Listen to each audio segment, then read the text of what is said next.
we're seeing nowadays most successful programs in the country being able to recruit nationally. This is true. I've been ready to talk about this for a little while anyway. Giovanni continues. How much do you think this has to do with some of the traditional powerhouses situated in recruiting hotbeds?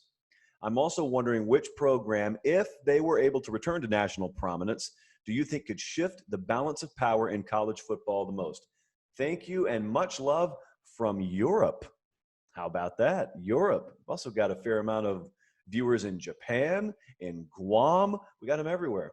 So we really appreciate you, whether you're in Nebraska or whether you're in Helsinki, Finland. We really appreciate you watching.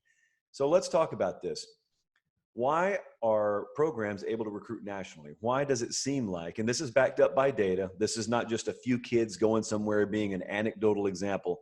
I think here at 24/7 Sports in the last month, I want to say it was Chris Hummer, that did a really expansive sort of piece on where kids are going now versus where kids were going 10 years ago, 20 years ago. And it shows that state lines do not matter as much to kids anymore. You are much more likely to see a kid. I was talking to, actually, we're going to talk about this with Mario Cristobal. I brought up a kid that I covered when he was in high school, Triquez Bridges. He played in Chambers County at Lynette, Alabama. Very small school. Most of you have probably never heard of. He committed to Oregon. He was a 3 or 4 star safety, depending on where you looked. I think we had him as a 4-star. And he committed to Oregon. And I bring that up because 15, 20 years ago, 30 years ago, certainly, that would have been insane.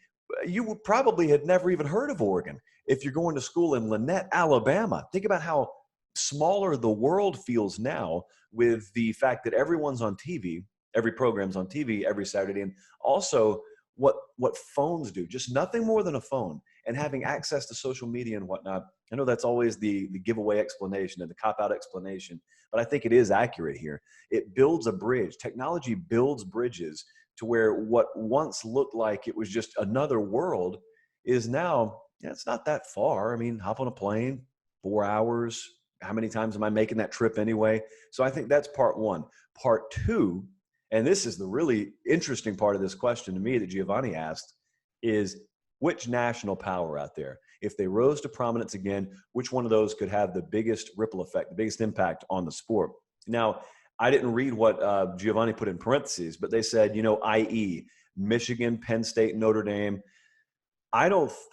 Personally, I don't view Michigan as being totally down. I don't view Penn State as being totally down. I don't view Notre Dame as being totally down. I also don't view them in the tier 1 of college football right now. There are only 5 programs there. We talked about that Sunday night. But I'm looking at 2 programs that have been down, and they're both in the state of Florida. I look at Miami and I look at Florida State. Now, the part A as to why I pick those is obvious. It's Clemson's party in the ACC, and everyone else just kind of gets their invitation as to when they're supposed to show up and take their beating. So it would be nice to provide some balance to a very lopsided conference right now, but also think about the state of recruiting in college football, and think about programs, whether it be Ohio State or Clemson or Alabama or any of about 10 other really big programs that have been able to go into South Florida at any given point and take elite players, not 3-star caliber players that have good upside, but maybe the big 3 in Florida didn't have room for. I'm talking about big time players. And it's been with regularity. You're never going to lock down the state of Florida, but no one's even come close to locking down the state of Florida out of the big 3 of Miami and Florida State and Florida. And Florida's right on the cusp right now. So I'm not even talking about them. I'm talking about FSU and Miami. Twofold would be the impact, is my point, if either one of these programs got their act together. First, you provide some balance or at least competition in the ACC.